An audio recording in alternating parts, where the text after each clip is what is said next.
Hello student, YouTube के हमारे इस चैनल में आप सभी लोगों का स्वागत है। और आज के इस वीडियो लेक्चर में हम लोग पढ़ने वाले हैं बीमी विश्लेषण की सीमाएं, यानी बीमी विधि से हम जो भी कर रहे थे उसकी सीमाएं क्या है। ठीक है ना। तो आज के हमारे हेडिंग है बीमी विश्लेषण की सीमाएं। बीमी विधि से हम लोग क्या नहीं कर सकते हैं, कहाँ पे उसका उपयोग जो है काम नहीं आता है। ठीक है ना।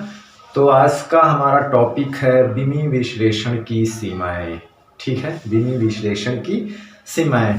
तो इसमें सबसे पहली जो सीमा है वो ये है कि हम जब भी किसी कोई भौतिक राशि अन्य राशियों पे निर्भर कर रही थी तो उसमें एक कांस्टेंट आता था। तो उस कांस्टेंट जो नियतांक के आता था उसका मान हम बीमी विधि से नहीं निकाल सकते। उसका मान हम बीमी विधि से नहीं निकाला जा सकता है। उसका मान प्रयोगों द्वारा या अन्य विधियों द्वारा निकाला जा सकता है। तो पहला है कि बीमाहीन अनुक्रमानुपाती नियतांक के का मान ज्ञात नहीं किया जा सकता है। पीछे के वीडियो में देखे हैं बहुत सारे नियतांक के जो आया था अनुक्रमानुपाती नियतांक, उसकी वैल्यू हम प्रयोग द्वारा या अन्य विधियों द्वारा प्राप्त करके रखते थे।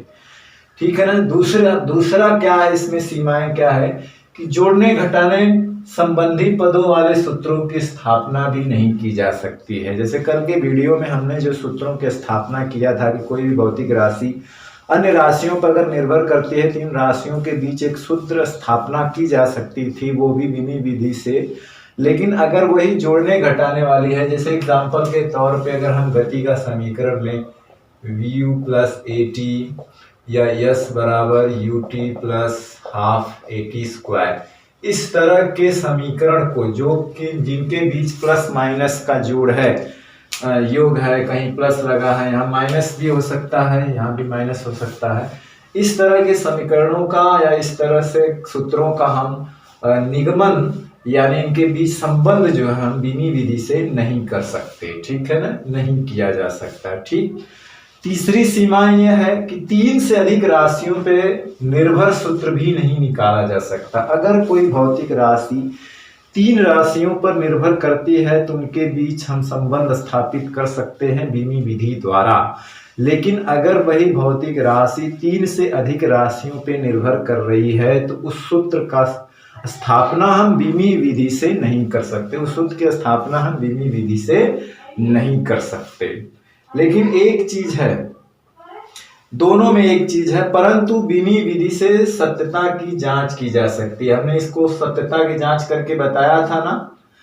तो इसका निगमन तो नहीं किया जा सकता, लेकिन इस सूत्र की सत्यता की जांच, ये सही है गलत है, इसकी जांच बीमी विधि से की जा सकती है।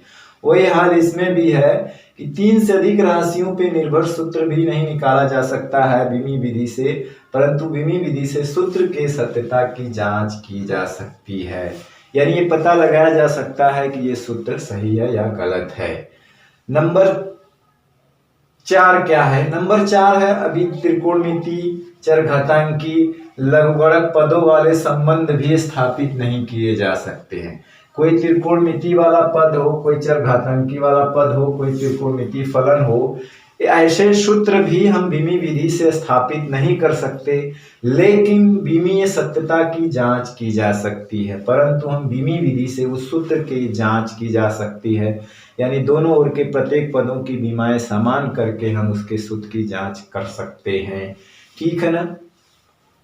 5वां क्या है कि यदि कोई भौतिक राशि केवल 3 भौतिक राशियों पर निर्भर करती है, अगर 3 पर करती है तो उसका संबंध हम स्थापित कर सकते हैं, सूत्र का निगमन कर सकते हैं बीमी विधि द्वारा। अगर हमें ये पता है कि राशि वो 3 राशियों पर निर्भर कर रही है कोई भौतिक राशि। लेकिन अगर उसमें से कोई 2 भौतिक राशियों की बीमाएं समान हो, अगर उसमें किसी 2 भौतिक राशि की बीमाएं समान हो, तब भी इन राशियों के बीच संबंध स्थापित नहीं किया जा सकता, परंतु बीमीय सत्यता की जांच की जा सकती है। फॉर एग्जाम्पल स्वरित्र की आवृत्ति, स्वरित्र द्विभुज की आवृत्ति आप लोग आगे पढ़ेंगे, तरंग गति वाला चैप्टर जो आगे है, जो पार्ट है, उसमें स्वरित्र द्विभुज आएगा जिसकी आवृत्ति का ये सूत्र होता है, जिसमें टी जो है स्वरित्र की मोटाई है। टी क्या है? यहाँ पे मोटाई है। और यल क्या है? वो स्वरित्र की लंबाई है। तो देखिए मोटाई लंबाई दोनों एक ही भौतिक राशि आएगी, दोनों की विमाएं समान है। और v क्या है, ध्वनि की चाल है। v क्या यहाँ पे है, ध्वनि की चाल है। चाल देखिए ये आवृत्ति 3 राशियों पर निर्भर कर रही है यहाँ पे ना, 1 2 3, लेकिन इसमें 2 राशियों की विमाएं समान है, इसलिए इसकी विमी विधि से इस सूत्र की स्थापना नहीं की जा सकती। अगर ये दिया हो कि किसी स्वरित की आवृत्ति, स्वरित की द्विभुज की आवृत्ति जो है यन जो है उसकी मोटाई लंबाई और ध्वनि की चाल पर निर्भर करती है, तो विमी विधि से इस सूत्र की स्थापना करिए, तो आप नहीं कर सकते हैं। हाँ, विमी विधि से इस सूत्र की सत्यता की जांच की जा सकती है। देखिए कुछ राशियां ऐसी हैं जिनका विमी सूत्र तो समान होता है, तो विमीय दृष्टि से तो वो सही हैं, जैसे कि कार्य हमने बताया था, ऊर्जा, बलयुग, इन तीनों की विमाएं समान होती है, ml स्क्वायर t माइनस 2। यानी विमीय तरीके से देखा जाए, विमीय दृष्टि से देखा जाए तो ये तीनों भौतिक राशियों की विमाएं समान हैं, तो एक ही होनी चाहिए। लेकिन भौतिक दृष्टि से, भौतिकता में अंतर होता है। भौतिक दृष्टि से कार्य, ऊर्जा, बलयुग में थोड़ा अंतर होता है, ठीक है ना। तो इस तरह से ये उनकी सीमाएं हैं, जो हमने 5 सीमाएं देखा था। इन बातों को ध्यान में रख करके ही हम विमी विश्लेषण कर सकते हैं। ये थी विमी विश्लेषण की सीमाएं, जो विमी विधि द्वारा इन चीज़ों को नहीं किया जा सकता है। ये बाउंडेशन है उसमें, ठीक है ना। मान के चलते हैं कि ये कमियां हैं, ठीक। तो आज हम केवल इसी पर चर्चा करेंगे कि विमी विश्लेषण की सीमाएं क्या है। एक छोटा सा टॉपिक था, एक छोटा सा वीडियो था, जो कि हमने सोचा था कि हालांकि इसके बारे में वीडियो में हमने बताया था, लेकिन हमने सोचा इसको अलग से लिखवा देंगे और बता देंगे। ठीक है, चलिए आज का वीडियो लेक्चर अब यहीं समाप्त करते हैं।